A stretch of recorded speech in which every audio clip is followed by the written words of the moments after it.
नमस्कार दोस्तों, मैं कैलाश कन्हैया, आप सभी का बहुत बहुत स्वागत है। और देखिएगा, हम लोग चर्चा कर रहे थे कर्मधारय समास को लेकर।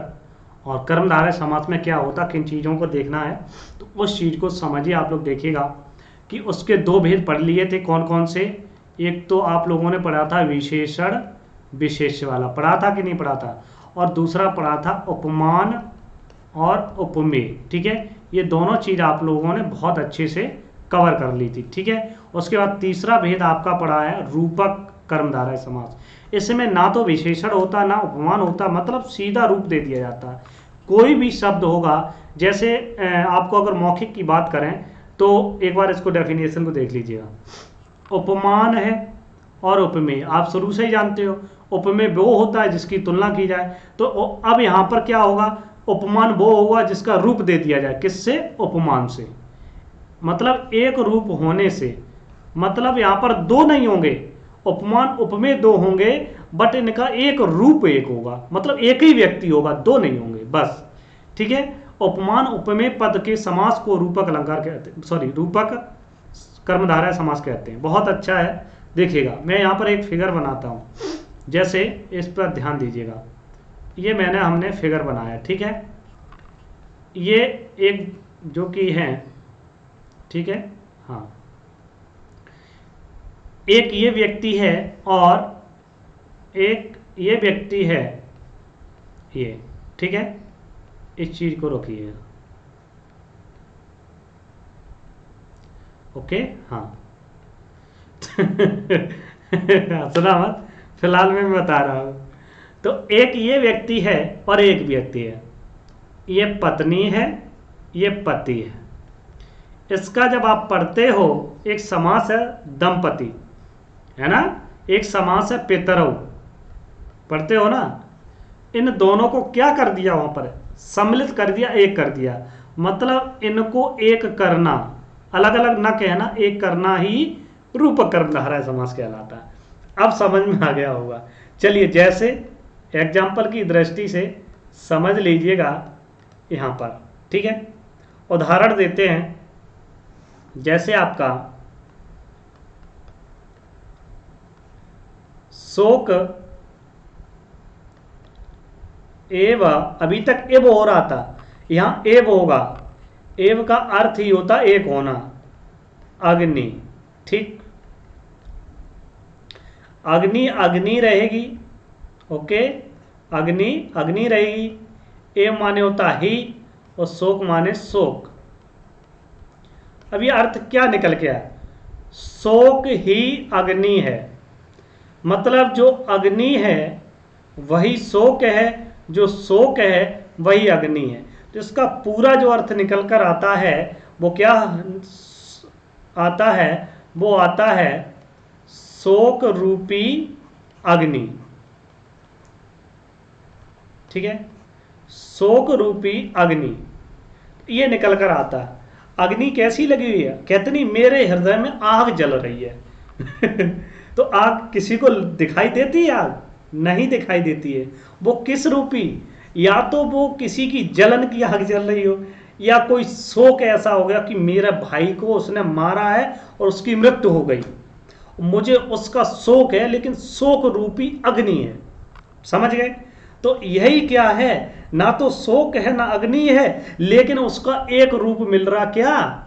शोक रूपी अग्नि, जिसे हम क्या कहेंगे, शोकाग्नि कहेंगे। इसको क्या कर देंगे, एक रूप कर देंगे, क्या बनेगा, शोकाग्नि। ठीक, इतनी बात सभी को समझ में आ गई। शोक रूपी अग्नि, जो शोक है वही अग्नि है, जो अग्नि है वही शोक है, एक भी अलग अलग नहीं है। शोक ही अग्नि है, अग्नि ही शोक है, तो इसमें कुछ भी अलग नहीं है। ठीक, इतनी बात सभी को समझ में आ गई। ये 2-3 बार देखना, तब समझ में आएगा, ठीक है। हाँ, आगे बढ़े, नेक्स्ट पॉइंट पर बढ़ते हैं, ठीक है। चलिए, तो यहीं पर अन्य उदाहरण को भी हम लोग ले लेते हैं।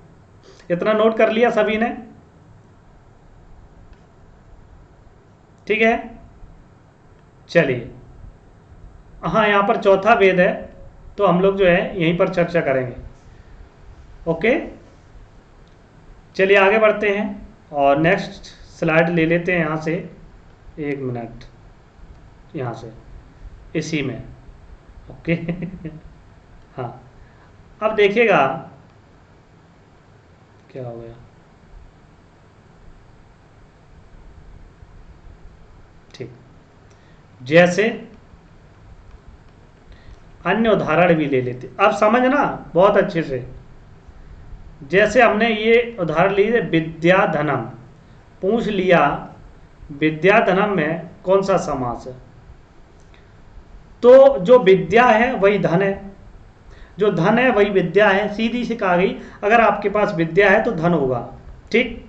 तो इसका विग्रह क्या करोगे, इन चीज को बहुत अच्छे से समझिए। इस चीज को क्या करोगे, तो हमने विद्या का विद्या रहेगा और इसको समास करने पर एव का अनुकरण करेंगे और धनम का धनम रहेगा, ठीक। विद्या रूपी धन, विद्या ही धन है, धन ही विद्या है, समझ गए। तो क्या हो जाएगा, विद्या धनम हो जाएगा, ओके, क्लियर है। अब देखिएगा नेक्स्ट उदाहरण यहां पर ले लेते हैं। मुखेव कमलम, कभी ऐसा लिखा मिल जाए, तो देखिए यहां एव छिपा हुआ है, मुख ही कमल है, ठीक है। क्या है, मुख ही कमल है, तो कमल कैसा, मुख ही है, मतलब ये मुख है, ये मुख मुख नहीं है, ये क्या है, ये पूरा का पूरा कमल है, मतलब अंतर नहीं है, एक रूप कर दिया जाए। वही तो कहा, एक रूप होने से क्या होगा, कर्मधारय है इन दोनों का, तो क्या हो जाएगा, मुख कमलम, ठीक। समझ में आ गया ना। इसी प्रकार से जो आप लोग देने जा रहे हैं, जो आप लोग तैयारी कर रहे हैं, उस पर एक उदाहरण ले लेते हैं। परीक्षा एवं पयोधि, पयोधि माने समुद्र, ठीक, और परीक्षा ही समुद्र है या परीक्षा रूपी समुद्र है। तो जो आप लोग एग्जाम देने जा रहे हो, ये क्या है, एक परीक्षा रूपी समुद्र है, हम समुद्र में जा रहे हैं। अब समुद्र में इतना पानी है, मुझे पता नहीं कहां से क्वेश्चन आएगा, क्या आएगा, लेकिन मुझे तैयारी करनी है, किसकी, तैरने की। मैं कहीं भी जाऊं डूबू ना, ओके। तो ये आपका बिल्कुल फिट बैठता है एग्जाम की दृष्टि से। तो क्या हो जाएगा, परीक्षा रूपी सागर है, ओके।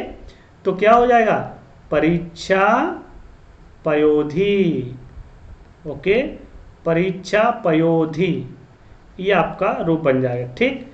समझ गए, तो रूपक कर्मधारय क्लियर हुआ, ओके, नोट कर लीजिएगा फटाफट। उसके बाद आगे बढ़ते हैं नेक्स्ट पॉइंट पर। चलिए आगे बढ़ते हैं हम लोग नेक्स्ट पॉइंट पर। चौथा है और लास्ट है ये, कि उभय पद विशेषण कर्मधारय समास होता है। उभय पद मतलब ये हुआ कि आपके दोनों पद विशेषण होंगे। तो इस समास में पहला पद और दूसरा पद क्या होगा, विशेषण होगा, ठीक। इसमें विशेष नहीं होगा। जैसे इस चीज को आप नोट कर लीजिएगा बहुत अच्छे से, कंफ्यूजन मत होइएगा। जैसे मैंने एक उदाहरण लिया, पीत चासौ कृष्णा, ठीक है। कृष्णा मीन्स काला, पीत मीन्स पीला, दोनों क्या हैं, दोनों विशेषण है, दोनों क्या हैं, विशेषण है। और विशेषण होने के नाते कौन सा समास हो जाएगा, कर्मधारय हो जाएगा।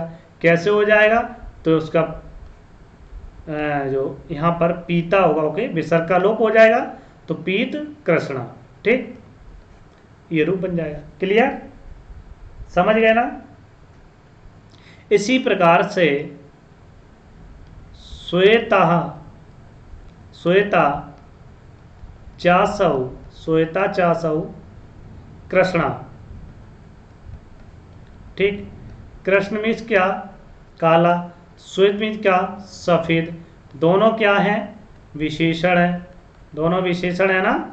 हाँ, तो इनका क्या बनेगा, श्वेत कृष्णा, तो श्वेत में क्या करोगे, विसर्ग हटा दोगे, बाद बाकी सेम लिख दोगे, तो श्वेत कृष्णा बन जाएगा। ओके, तो ये आपके जो है विशेषण विशेष के उदाहरण हैं। और आगे भी आपके ये जैसे चराचरम, चराचरम, इसको थोड़ा हम डिटेल में बता देते हैं। ओके, चलिए नोट कर लीजिएगा, इसको यहाँ पर बता देते हैं। तो इसका मोस्टली इम्पोर्टेंट है, ये पूछा जाता है। तो चरम च अचरम च, ठीक है, चरम च अचरम च, द्वंद्व समास को मत लगाना। तो आपका चराचरम जो बनता है ये आपका कर्मधारय समास में आता है। और एक और इसी प्रकार से अन्य उदाहरण भी हैं, उसको भी हम कर देंगे। जैसे आपका कृतम च अकृतम च, ये अपवाद हैं और ये पूछे जाते हैं, ठीक है। तो क्या होगा, कृता कृता कृतम, ठीक, इसको अच्छे से पढ़ लेना, नोट कर लेना, ठीक है। और अन्य उदाहरण को भी हम यहाँ पर लिख देते हैं। शीतम च उष्णम, ठंडा और गर्म, तो क्या हो जाएगा, शीतोष्णम, ठीक है, शीतोष्णम। ओके, इसी प्रकार से रक्तस्य, रक्त मीन्स क्या होता है, लाल, और पीतस्य, पीतस्य माने लाल और पीला, तो क्या हो जाएगा, रक्त पीता, ठीक है। ये आपके उदाहरण हो जाएंगे। ओके, समझ गए ना। लास्ट उदाहरण है कि पूर्वम पूर्वम सुप्तः पश्चात, कुछ भी नहीं मैंने छोड़ा है, पश्चात उत्थिता, ठीक है। हाँ, तो पूर्वम सुप्ता पश्चात उत्थिता, तो क्या हो जाएगा, देखो सुप्ता पश्चात क्या होगा, ये तो बेचारे चले जाएंगे, कहाँ चले जाएंगे, पता नहीं कहाँ चले जाएंगे। तो पूर्वम और पश्चात के योग में यहाँ पर दो शब्दों में क्या हुआ, पूर्व और पश्चात दोनों विशेषण है। पूर्व में सोना चाहिए, पश्चात में उसके बाद उठना चाहिए। तो यहाँ अर्थ क्या हुआ इसका पूरा, पहले सोना और सोने के बाद, और सोने के बाद क्या करना चाहिए, उठना चाहिए, सोने के बाद उठना चाहिए। तो ये भाववाचक में है, और भाववाचक में अक्ता प्रत्यय होता है, आप लोग आगे पढ़ोगे, ठीक है। तो यहाँ क्या बनेगा रूप, सुप्तो उत्थिता, ठीक है। तो सुप्तो उत्थिता ये आपका बनेगा, ठीक है।